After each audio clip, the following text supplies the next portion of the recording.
नमस्कार dear students, मैं हंसराज गुजर फोटोन प्लस इंस्टीट्यूट भीलवाड़ा से हमारे YouTube चैनल पर आप सभी का हार्दिक स्वागत।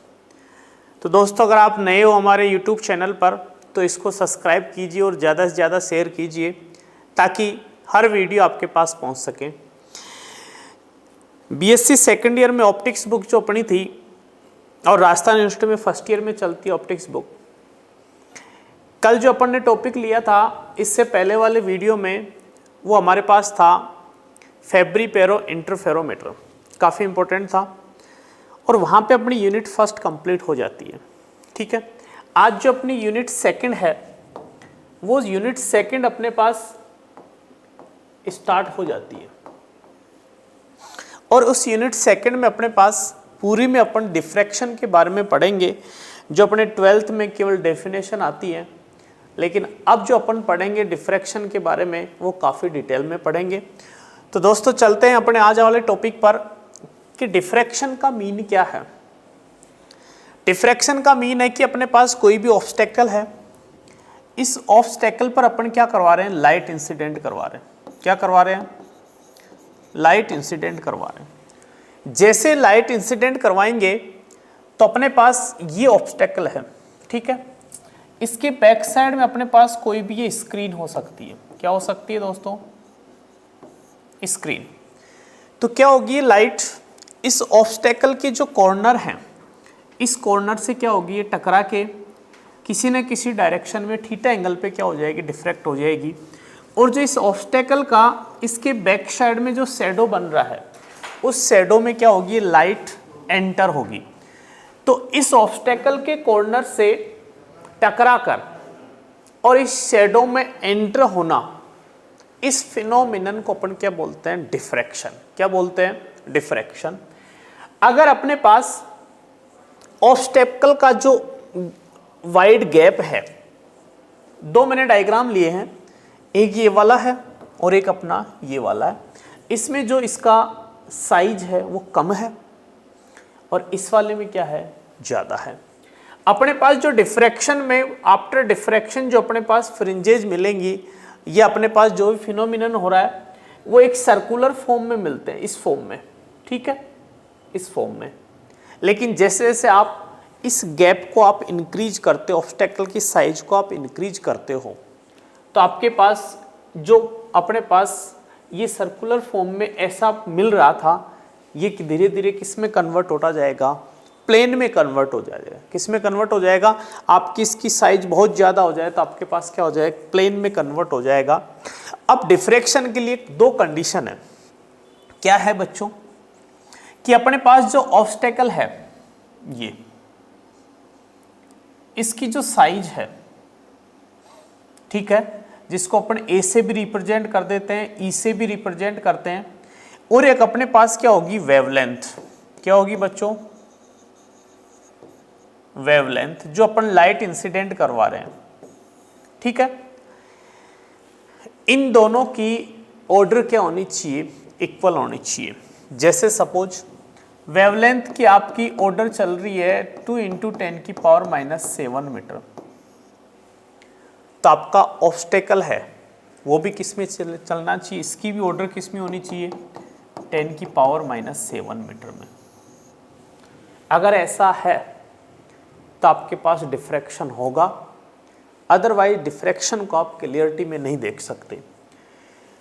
तो अगर a/λ इसकी वैल्यू ग्रेटर देन 50 है, क्या है, ग्रेटर देन 50 है, तो प्रैक्टिकली फॉर्म में डिफ्रैक्शन आपको नहीं मिलेगा। इसकी वैल्यू हमेशा किससे होनी चाहिए, 50 से क्या होनी चाहिए, कम होनी चाहिए, तो ही आपको डिफ्रैक्शन मिलेगा। तो डिफ्रैक्शन भी 2 टाइप्स के होते हैं, एक साउंड वेव्स के लिए और एक लाइट वेव्स के लिए।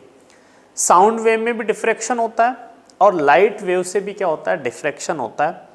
अब जो क्वेश्चन बनता है यहां से, वो क्वेश्चन क्या आता है 1 मार्क्स में, कि साउंड वेव से जो डिफ्रैक्शन मिलता है कंपेरिजन टू लाइट डिफ्रैक्शन, उसको इजी वे में अपन प्राप्त कर सकते हैं।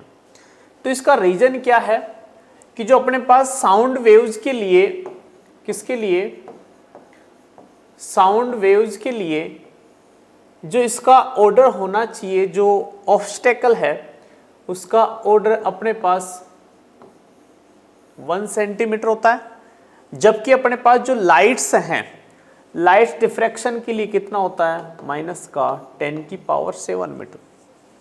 ये अपन को इजी वे में मिल जाता है, लेकिन ये बहुत कम होता है, इसलिए लाइट डिफ्रैक्शन को इजी वे में अपन नहीं देख सकते, जबकि साउंड वेव्स को अपन देख सकते हैं। जैसे फॉर एग्जांपल अपने पास कोई भी रूम है, ठीक है, इस रूम में मैं बोल रहा हूँ तो मेरी आवाज़ पास वाले रूम में चली जाती है, दीवार लगी हुई है तो भी उसमें अपने को सुनाई देती है। इसका मतलब किसी भी ऑब्स्टेकल से टकराई और चली गई, तो यहाँ पर साउंड डिफ्रैक्शन तो इजी वे में प्राप्त हो रहा है। लेकिन इस कमरे को अपन बंद कर दे, यहाँ की जो लाइट चल रही है, ट्यूबलाइट जल रही है, क्या वो दूसरे वाले रूम में जा सकती है? नहीं जा सकती। इसका मतलब इजी वे में अपन साउंड डिफ्रैक्शन अपन प्राप्त कर सकते हैं। तो डिफ्रैक्शन का मीन समझ में आ गया कि अपने पास कोई भी लाइट्स वेव्स है वो किसी भी ऑब्स्टेकल के इंसिडेंट होंगी और उसके कॉर्नर से टकरा के उसका जो पीछे की तरफ परछाई बन रही है, शेडो बन रहा है, उसमें एंटर होने की जो फिनोमिनन है उसको अपन क्या बोलते हैं, डिफ्रैक्शन। अब डिफ्रैक्शन कितने टाइप के होते हैं? 2 टाइप के। कितने टाइप के होते हैं बच्चों? 2 टाइप के। एक फ्रेनल डिफ्रैक्शन और एक फ्राउनहोफर डिफ्रैक्शन। कितने टाइप के होते हैं? 2 टाइप के, फ्रेनल्स एंड फ्राउनहोफर डिफ्रैक्शन। अब फ्रेनल और फ्राउनहोफर डिफ्रैक्शन में क्या डिफरेंस है? देखना कि जो फ्रेनल डिफ्रैक्शन है उस फ्रेनल डिफ्रैक्शन में ये अपना जो ऑब्स्टेकल है ये और ये अपनी लाइट सोर्स होगी S, और ये क्या है, स्क्रीन। क्या है? स्क्रीन। ठीक है, तो इस ऑब्स्टेकल की सोर्स से और स्क्रीन से अगर डिस्टेंस फाइनाइट है, यानी कोई फिक्स है, 10 सेंटीमीटर है, 1 मीटर है, 2 मीटर है, अगर वो फाइनाइट डिस्टेंस है तो उस कंडीशन में आपका कौन सा होगा, फ्रेनल डिफ्रैक्शन। जबकि फ्राउनहोफर में ये लाइट सोर्स S, ये आपका ऑब्स्टेकल और ये स्क्रीन, तो लाइट सोर्स से ऑब्स्टेकल की और स्क्रीन से इसकी जो डिस्टेंस है ये वाली, और इधर सोर्स से ये क्या हो, फाइनाइट नहीं हो, यानी कि इनफाइनाइट हो, कोई फिक्स नहीं हो, बहुत दूरी पे रखे हो, तो उस कंडीशन में जो अपन को डिफ्रैक्शन मिलेगा वो डिफ्रैक्शन बच्चों कौन सा होगा, फ्राउनहोफर डिफ्रैक्शन। ठीक है, अब अपन ने वेव फ्रंट पढ़ा होगा। वेव फ्रंट का मीन मैं समझाता हूं क्या होते हैं, कि अपने पास लाइट्स हैं, उस लाइट्स की जो पार्टिकल्स हैं अगर सेम फेज एंगल वाले, क्या सेम फेज डिफरेंस वाले जब अपने पार्टिकल वाइब्रेट करते हैं, उनको पाथ को अपन मिलाएं, तो जो भी पाथ बनता है वो पाथ अपना क्या कहलाता है, वेव फ्रंट। वेव फ्रंट कितने टाइप के होते हैं? 3 टाइप्स के अपन प्रीवियस क्लास में पढ़ चुके हैं। एक सर्कुलर, सिलेंड्रिकल और एक होता है प्लेन। तो इस वाले में आपके पास क्वेश्चन आ जाता है क्लासिफिकेशन ऑफ डिफ्रैक्शन में, तो जो अपना फ्रेनल है उसमें या तो सिलेंड्रिकल यूज होता है या कौन सा होता है, सर्कुलर। ठीक है, या स्पेरिकल जिसको अपन बोल सकते हैं, क्या बोल सकते हैं इसको, स्पेरिकल फॉर्म में बोल सकते हैं। कौन सा यूज होता है, स्पेरिकल।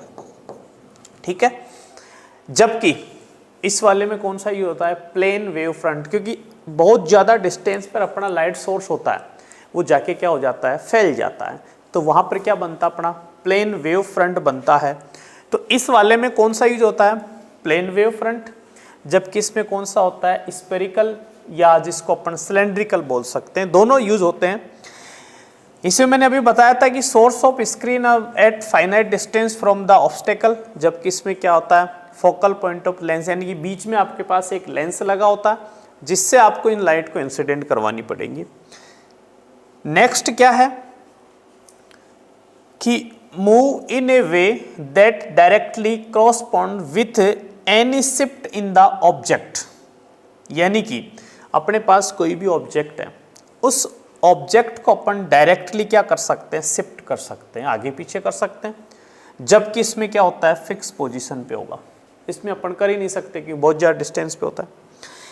लास्ट है Fresnel's diffraction pattern on flat surface. कैसा बनता है, इसमें फ्लैट सरफेस की फॉर्म में डिफ्रैक्शन बनेगा, जबकि फ्राउनहोफर में जो पैटर्न बनेगा वो स्फेरिकल सरफेस की फॉर्म में बनेगा। किसमें बनेगा, स्फेरिकल फॉर्म में। Change as we propagate them further downstream of the source of scattering. इसका मतलब क्या है कि जो अपने पास कॉर्नर से टकरा के किसी एंगल पे स्कैटर हो रही है ये वेव्स, उनको अपन क्या कर सकते हैं, चेंज कर सकते हैं, डाउन साइड में ले जा सकते हैं, अप साइड में ले जा सकते हैं, जबकि shape and intensity of the Fraunhofer diffraction pattern stay constant, यानी कि फ्राउनहोफर में जो अपना पैटर्न बनेगा वो फिक्स हो जाएगा एक बार, यानी कि स्फेरिकल। जबकि इसमें क्या होगा, फ्रेनल्स में क्या होगा, पैटर्न्स चेंज होते हैं कंटिन्यूअस। जैसे जैसे आप अप डाउन जाते हो तो आपके पास क्या होगा, उनकी शेप क्या होगी, चेंज होगी। तो एक क्वेश्चन आ जाता है क्लासिफिकेशन ऑफ डिफ्रैक्शन। तो फ्राउनहोफर और फ्रेनल में आपको डिफ्रैक्शन पता चल गया होगा, जिनको अपन बहुत डिटेल में पढ़ेंगे अभी आगे। इसके बाद में जो अपना टॉपिक आता है, काफ़ी अच्छा टॉपिक है, फ्रेनल्स हाफ पीरियड जोन। देखो भाई, फ्रेनल ने क्या किया कि जो अपने पास पैटर्न बन रहा है, डिफ्रैक्शन पैटर्न बन रहा है, उस डिफ्रैक्शन पैटर्न को इसने क्या किया, छोटे छोटे जोन्स में क्या किया, डिवाइड किया। डिवाइड करके इसने क्या किया कि ऐसे जोन में डिवाइड किया, उन दो कंटिन्यूअस के बिटवीन फेज डिफरेंस कितना हो, पाई, और पाथ डिफरेंस कितना हो, लैम्बडा बाई 2। फेज डिफरेंस तो कितना हो, पाई, और पाथ डिफरेंस कितना हो, लैम्बडा बाई 2।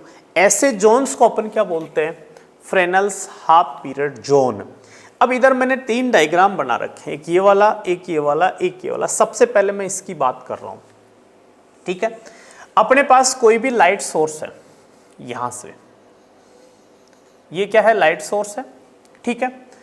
और फ्रेनल ने क्या किया, इनको समझाने के लिए क्या लिया अपन ने, प्लेन सरफेस ले ली, ये वाली, ठीक है, A B C D, A B C और डी, और कोई एक फिक्स ये डिस्टेंस मान ली, इसके सेंटर से कितनी है, बी मान ली मैंने, स्मॉल बी मान लेता हूँ, ठीक है, ये स्मॉल बी है। यहाँ तक क्या मान ली, इसने डिस्टेंस मान ली, ठीक है। तो इसने क्या किया, continuous B plus lambda by 2, B plus 2 lambda by 2, B plus 3 lambda by 2, और ऐसे ही B plus N lambda by 2। Arc लेके, इतनी रेडियस वाला आर्क लिया, और जो अपने प्लेन माना है, इस प्लेन पे इसने क्या किया, ये सर्कल बनाए। क्या बनाए, सर्कल बनाए, ये वाले, ठीक है ना, गोले की फॉर्म में, स्फीयर फॉर्म में बनाए। फिर क्या किया इसने कि जो अपन ने ये बनाए, एक तो ये वाला,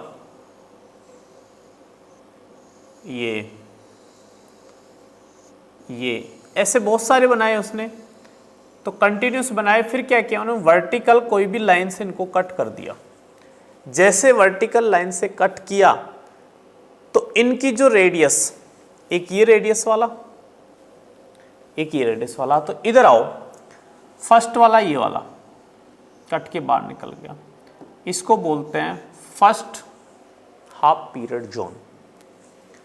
सेकंड जो ये बन रहा है, इसको क्या बोलते हैं, second half period zone. Third ये वाला, इसको क्या बोलते हैं, थर्ड हाफ पीरियड जोन। ऐसे फोर्थ आएगा, ऐसे फिफ्थ आएगा। तो ये कंटिन्यूस क्या बनाया इन्होंने, हाफ पीरियड जोन में डिवाइड करा दिए। इस डायग्राम में भी दे सकते हो, क्लियरिटी में दिख रहा है कि देखो अपन ने सर्कल बनाए थे, सर्कल बना के देखो इसकी रेडियस कितनी है r, इसकी अलग होगी, इसकी अलग होगी और इस वाले की अलग होगी। तो अपने पास इस डायग्राम में देखो ये अपने हाफ पीरियड जोन्स बने हुए हैं, बहुत सारे बना रखे हैं। ये फर्स्ट वाला हो जाएगा, ये सेकंड वाला, ये third, fourth, fifth, six, seven, ऐसे nth वाला। तो ये हमारे क्या होते हैं, हाफ पीरियड जोन्स कहलाते हैं। तो फ्रेनेल ने कुछ नहीं किया था, जो डिफ्रैक्शन पैटर्न बन रहा था उस डिफ्रैक्शन पैटर्न को क्या किया, इसने डिवाइड किया, कंटिन्यूस क्या किया इन्होंने, डिवाइड किया। ऐसे डिवाइड किया कि कंटिन्यूस जोन्स के बिटवीन पाथ डिफरेंस कितना हो λ/2 और फेज डिफरेंस कितना हो पाई, वो अपने पास क्या कहलाते हैं, फ्रेनेल्स हाफ पीरियड जोन। और अपने पास एग्जाम में क्या पूछता है, रेडियस पूछेगा आपसे पास nth हाफ पीरियड जोन की। तो अपन रेडियस कैसे फाइंड आउट करें देखते हैं। Radius of nth half period zone, ठीक है। ये आपसे पास रेडियस फाइंड आउट करवाएगा। तो देखना मैं डायग्राम बना रहा हूं यहां पे,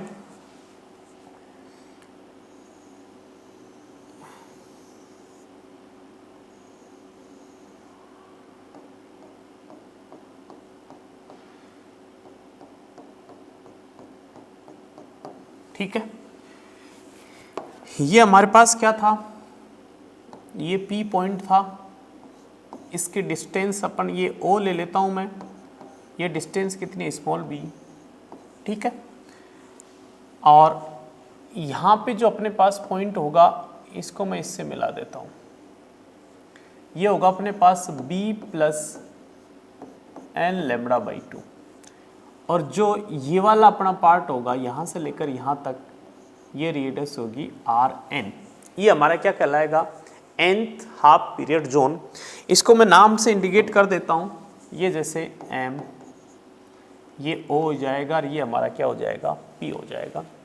तो ये अपने पास एक ट्राइंगल बन रहा है, क्या बन रहा है बच्चों, ट्राइंगल, राइट एंगल ट्राइंगल बन रहा है। तो इस ट्राइंगल में पाइथागोरस थ्योरम आप यूज लेओगे, तो पाइथागोरस थ्योरम क्या होगी, देखो mp² = OP² + OM²। ये अपन ने कौन सी थ्योरम यूज ले ली, पाइथागोरस थ्योरम यूज ले ली। तो mp का अपने पास वैल्यू कितनी है, देखो b + n λ/2 का होल स्क्वायर = OP की वैल्यू कितनी अपने पास, b² प्लस इसकी वैल्यू कितनी है, Rn², ठीक है। अब देखो आगे, इसका होल स्क्वायर खोलो, b² + n² λ² / 4 + 2ab, तो 2 से तो 2 कैंसिल हो जाएगा, bn λ, ठीक है, = क्या चल रहा है हमारे पास, b² + Rn², ठीक है। यहाँ से देखो b² से b² कैंसिल हो जाएगा, तो हमारे पास Rn² की वैल्यू कितनी आ जाएगी, n² λ² / 4 + bn λ। अब यहाँ पर जो वेवलेंथ अपनी लैम्बडा, हमारे पास Rn की वैल्यू कितनी आ जाएगी, इसका अंडर रूट ले लो दोनों बोथ साइड, तो ये हमारे पास क्या बनेगी, n² λ² / 4 + bn λ। अगर यहाँ से देखें अपन, तो रेडियस आपके पास n के ऊपर डिपेंड कर रहा है, क्योंकि लैम्बडा आपकी फिक्स हो जाएगी, b आपका फिक्स है। अगर मान लो ये λ², क्योंकि इसका ऑर्डर आपके पास 10⁻⁻7 मीटर इस एंगस्ट्रॉन की फॉर्म में चलेगा, तो अगर मान लो इस λ² को अपन क्या माने, नेगलेक्ट लें थोड़ी देर के लिए, तो हमारे पास Rn की वैल्यू क्या बनेगी बच्चों, √ bn λ। इसका मतलब Rn proportional to directly √ n, यानी कि आपके पास जैसे जैसे नंबर ऑफ फ्रिंजेज आप इंक्रीज करोगे तो क्या होगा, आपकी रेडियस इसकी क्या होगी, कंटिन्यूअस इंक्रीज होगी। देखो ये वाली, इसकी रेडियस कम है, इसकी और ज़्यादा, इसकी ज़्यादा ज़्यादा ज़्यादा, ऐसे कंटिन्यूस बढ़ती जाएगी। तो नंबर ऑफ आप रेडियस बढ़ाते, नंबर ऑफ फ्रिंजेज बढ़ाते हो तो आपके पास रेडियस क्या होगी, कंटिन्यूसली क्या होगी, इंक्रीज होगी। ठीक है, एक तो अपने पास रेडियस फाइंड आउट करवाता है, एक अपने पास पूछेगा एरिया। क्या पूछेगा, यहीं से एरिया फाइंड आउट करवाता है। एरिया कैसे निकालेंगे बच्चों, देखना ये जो पार्ट अपना nth हाफ पीरियड जोन कौन सी बनेगी मैं बताता हूं आपको। यहां से डायग्राम में थोड़ा सा डार्क बना के, ये वाला जो पार्ट आ रहा अपना, ये n-1 वाला होगी रेडियस। ठीक है, ये कौन सी होगी, Rn-1। ठीक है बच्चों, और अपने पास nth जो हाफ पीरियड जोन बनेगा वो कौन सा बनेगा, ये वाला। कौन सा बनेगा, ये वाला। इसका एरिया चाहिए मुझे, तो इसका एरिया कैसे होगा, Rn वाली जो रेडियस का जो अपने पास एरिया बनेगा, पाई b Rn² वाले में से किसको माइनस कर दो, n-1 वाले को। तो हमारे पास an क्या बनेगा, पाई Rn² माइनस पाई Rn-² दोनों से पाई तो कॉमन आ जाएगा, तो पाई Rn² माइनस Rn-। अब अपने पास ये फॉर्मूला हो गया, तो हमारे पास रेडियस का फॉर्मूला ये था, ये वाला। तो Rn, यहाँ से Rn² की वैल्यू अपन पुट करेंगे तब, तो देखना क्या होगा, Rn² की वैल्यू नेक्स्ट स्लाइड पे ले लेता हूँ। तो An का फॉर्मूला हमारे पास ये चल रहा है, Rn² माइनस Rn-1 का। सर हमारे पास Rn² कितना आया था, n² λ²/4 प्लस bn λ। ये तो हमारे पास Rn² हो गया। Rn-1 कैसे आओगे, n की जगह क्या पुट कर दो, n-1 λ²/4 प्लस b λn-1, दोनों वैल्यू पुट करो। देखो An इजकल टू पाई, यहाँ से आ जाएगा Rn² n² λ²/4 प्लस bn λ। ठीक है, माइनस यहाँ से आ जाएगा n-1 का whole square λ²/4 plus b λn-1। इसको अंदर मल्टीप्लाई कराओ। देखो An इजकल टू क्या बनेगा बच्चों, पाई, यहाँ से ये एज इट इज, ठीक है, प्लस bn λ।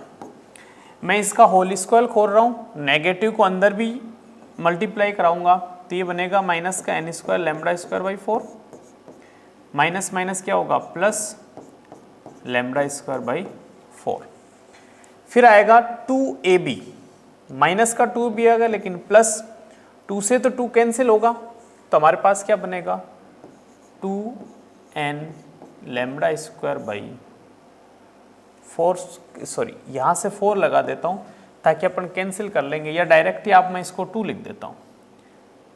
तो ये आ जाएगा n λ²/2, और ये माइनस माइनस चिन्ह चेंज होगा, bn λ माइनस माइनस प्लस, ये आ जाएगा b λ।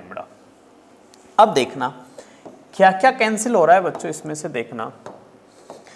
देखो ये पॉजिटिव, ये नेगेटिव, ये पॉजिटिव और ये नेगेटिव, कैंसिल।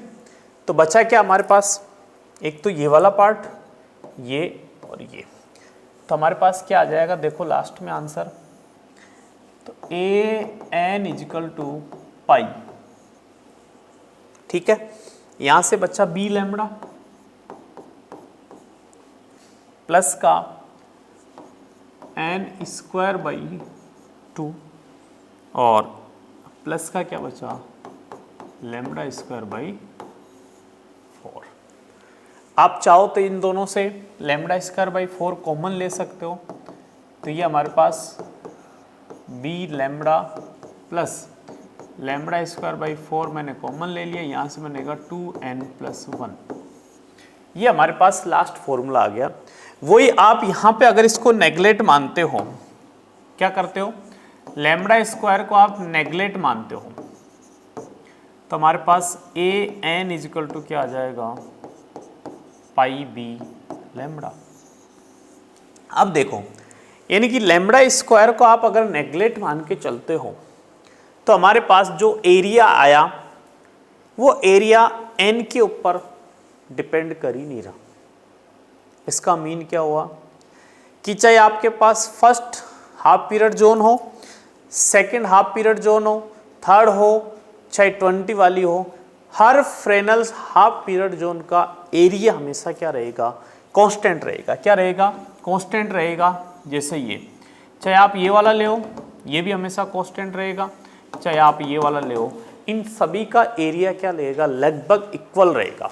अपन श्योरली ये नहीं कह सकते कि पूरा इक्वल होगा, नहीं, क्योंकि यहाँ पर कुछ वैल्यू है 2n+1, यहाँ पे तो डिपेंड करेगा, लेकिन ये क्या है, लैम्बडा स्क्वायर है, इसलिए बहुत कम क्वांटिटी होगी जिसमें ऐड करेंगे तो भी बहुत कम चेंजिंग आएगी।